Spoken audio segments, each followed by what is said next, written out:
जय हिंद। Welcome to bright math. आज हम बहुत ही इंपॉर्टेंट टॉपिक पढ़ेंगे। इस टॉपिक में हम दो चर वाले रैखिक समीकरण के शर्त और हल के बारे में पढ़ेंगे और इससे संबंधित कुछ एग्जाम्पल को भी हल करेंगे और इससे संबंधित सवाल भी एग्जाम में पूछा जाता है। तो आइए समझते हैं। यहाँ पे सबसे पहले दो चर वाले रैखिक समीकरण का व्यापक रूप जो होता है वो ax plus B Y plus C is equals to 0, फिर dx plus E Y plus F is equals to 0। इसमें a b c d e f जो है वह वास्तविक संख्या है, ठीक है। और a जो है सो x का गुणांक, फिर b y का गुणांक और c जो है सो अचर पद है। उसी तरह इसमें d x का गुणांक है और e जो है सो y का गुणांक है और f जो है सो अचर पद है। और ये व्यापक रूप आप पिछले वीडियो में भी पढ़ चुके हैं जब हमने दो चर वाले रैखिक समीकरण शुरू किया था उस समय। तो जब दो चर वाले रैखिक समीकरण का व्यापक रूप इस प्रकार हो तो इसके लिए कुछ शर्त होते हैं और शर्त के अनुसार हल की संख्या होती है, ठीक है। तो यहाँ पे देखिए कि पहला शर्त है a by D is not equals to d by E, यानी कि इसके अनुसार जब हमें ये शर्त मिलेगा तब जाकर के हल की जो संख्या होगा केवल एक हल होगा या एकमात्र या अद्वितीय, यानी कि तीनों का मतलब एक है। यानी कि आपके प्रश्न में इस तीनों में से कोई भी शब्द का प्रयोग कर सकता है, इस तरह से पूछ सकता है। तो आपको ये याद रखना है शर्त कि a by D is not equals to d by E. तो हल की संख्या अगर आपसे पूछेगा तो केवल एक हल होंगे या फिर एकमात्र हल या अद्वितीय हल। और इस स्थिति में अगर आपसे पूछे कि युग्म क्या होगा तो युग्म जो होगा सो अविरोधी होगा, ठीक है। इसमें कोई दिक्कत नहीं। तो इस शर्त को आपको याद रखना है। फिर दूसरा शर्त यह है कि a by D is equal to b by E is equal to c by F. इस कंडीशन में इस शर्त के अनुसार अगर हल की संख्या पूछेगा तो हल जो है से अनगिनत होगा या अनंत, दोनों का एक ही मतलब होता है। और युग्म जब पूछे तो आश्रित हो जाएगा। तो शर्त ये होगा तब जाके हल की संख्या अनगिनत या अनंत और युग्म जो है सो आश्रित हो जाएगा। इसको आप अच्छे से याद रखेंगे। तीसरा शर्त ये है कि a by D is equal to b by E is not equals to c by F. तब जाकर के हलों की संख्या मतलब पूछेगा तो कोई हल नहीं होगा। जब इस तरह का शर्त हमें प्राप्त होगा तो कोई हल नहीं होगा और युग्म जो है सो विरोधी होगा। इससे बहुत सारे ऑब्जेक्टिव प्रश्न बन सकते हैं। वो कैसे? अगर आपसे पूछे यदि दो चर वाले रैखिक समीकरण युग्म का केवल एक हल हो तो शर्त क्या होगा, तब आप शर्त ये वाला बताइएगा a by D is not equals to d by E. फिर कहेगा कि यदि हल की संख्या केवल एक मात्र होगा इस स्थिति में युग्म क्या होगा तो अविरोधी होगा। इसी तरह इस शर्त से और इस शर्त से भी सवाल पूछे जा सकते हैं। तो इस शर्त को आप अच्छे से याद रख लीजिएगा ताकि आपको सवाल हल करने में कोई समस्या ना हो, ठीक है। अब यहाँ पे इधर भी मैं कुछ लिख रखा हूं, देखिए या तो व्यापक रूप इस रूप का होगा या कुछ बुक जो है एनसीईआरटी का बुक वो इस तरह का समीकरण को लिखते हैं व्यापक रूप। यानी कि मैंने यहाँ ax लिखे हैं तो यहाँ पे a1x है, फिर by है तो b1y और c है तो c1। फिर दूसरा समीकरण है इसमें a2x plus b2y plus c2 बराबर 0।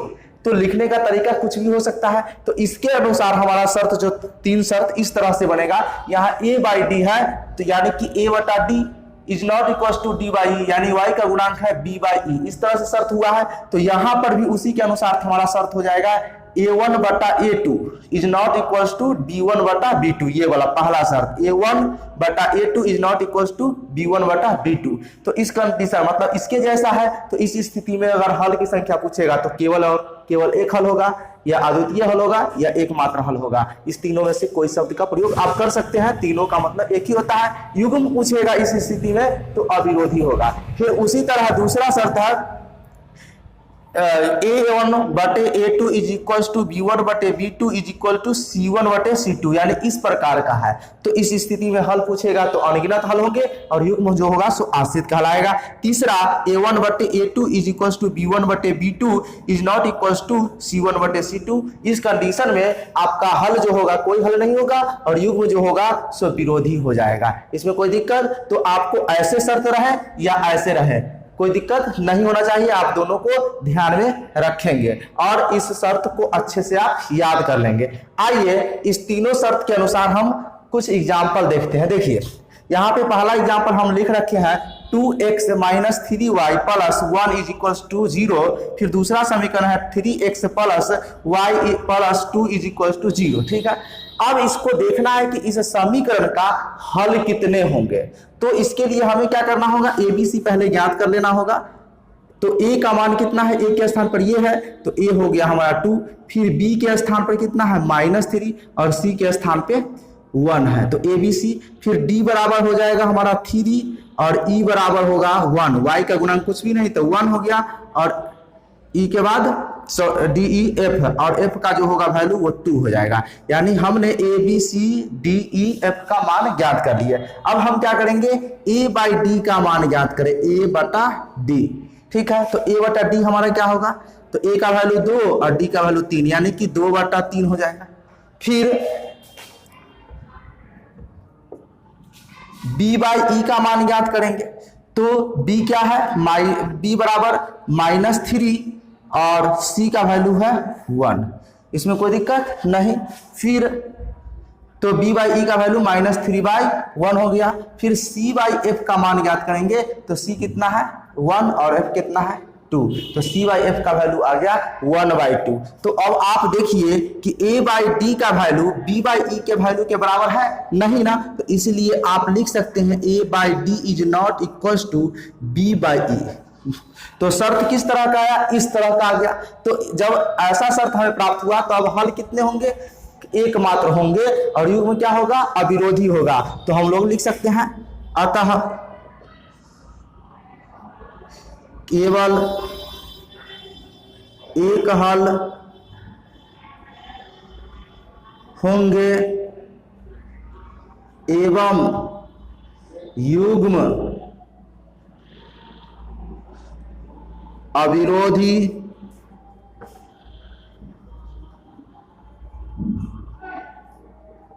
होगा। ठीक है, इसमें कोई दिक्कत नहीं। फिर देखिए दूसरा एग्जाम्पल हमारा क्या है कि x प्लस 2y प्लस 3 और 3x प्लस 6y प्लस 9, ये दो समीकरण दिया हुआ है। तो इसमें भी हमें क्या करना है, सबसे पहले ABCDEF का मान ज्ञात करना है। तो a कितना हो जाएगा 1, b कितना हो जाएगा 2, c कितना हो जाएगा 3, d कितना हो जाएगा 3, e कितना हो जाएगा तो 6 और f कितना हो जाएगा तो 9। अब आपको a/d तो 1/3, b/e तो कितना हो जाएगा 2/6, कट करके 2 तिया 6 यानी 1/3। फिर c/f यानी c है 3 और f है 9 तो 3/9 कटेगा तो 3 तिया 9 यानी 1/3। आप देख रहे हैं इसमें कि तीनों का वैल्यू बराबर आया है, इसका भी वैल्यू 1/3, इसका भी वैल्यू 1/3, इसका भी वैल्यू 1/3। तो ये तीनों आपस में बराबर हुआ कि नहीं, तो देखिए यहाँ पे लिख सकते हैं a/d बराबर b/e बराबर c/f, ऐसा लिख सकते हैं कि नहीं लिख सकते हैं। तो हमारा कौन सा शर्त हुआ, इसके जैसा शर्त हो गया। तो इस कंडीशन में हमारा हल कितने होते हैं, अनगिनत होते हैं और युग्म जो होगा आश्रित होंगे। अतः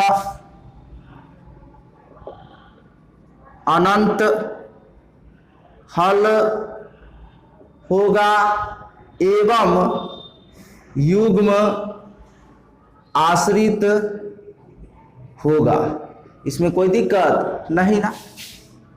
चलिए, तो ये दोनों सवाल आप अच्छे से समझ गए होंगे। आइए अब तीसरा एग्जाम्पल देखिए, यहाँ पे 2x माइनस 3y प्लस 3 बराबर 0 और 6x माइनस 9y प्लस 5 बराबर 0 है। यहाँ भी आप क्या कीजिएगा, सबसे पहले a का वैल्यू ज्ञात कीजिएगा तो 2 होगा, b बराबर -3, c बराबर 3, फिर d बराबर 6 और e बराबर -9 और f बराबर 5 हो जाएगा। ठीक है, और उसी तरह हम क्या करेंगे, a/d b/e और c/f ज्ञात करेंगे। तो देखिए यहाँ पे a/d का वैल्यू कितना 2/6 हो जाएगा, तो कटने पर 1/3 हो जाएगा। फिर b/e का मान ज्ञात करेंगे तो b/e क्या है -3/-9, तो माइनस से माइनस कैंसिल और 3 तिहाई 9 कटेगा यानी 1/3 आ जाएगा, इसमें कोई दिक्कत नहीं। और इधर C/F का मान देख लीजिए तो 3/5 हो जाएगा, इसमें कोई दिक्कत। अब आप देखिए A/D और B/E का मान 1/3 आया है और C/F का मान 3/5 आया है, यानी कि ये दोनों बराबर होगा, ये बराबर नहीं होगा, यानी कि हमारा जो शर्त बनेगा वो A/D is equals to B/E is not equals to C/F, इस तरह का बनेगा। तो यह शर्त किसमें है, 3 नंबर शर्त जैसा आया। तो इस कंडीशन में हमारा कोई हल नहीं होगा और युग्म जो होगा विरोधी हो जाएगा। क्या होगा, विरोधी। तो हम लोग लिखेंगे अतः कोई हल नहीं होगा एवं युग्म विरोधी होगा।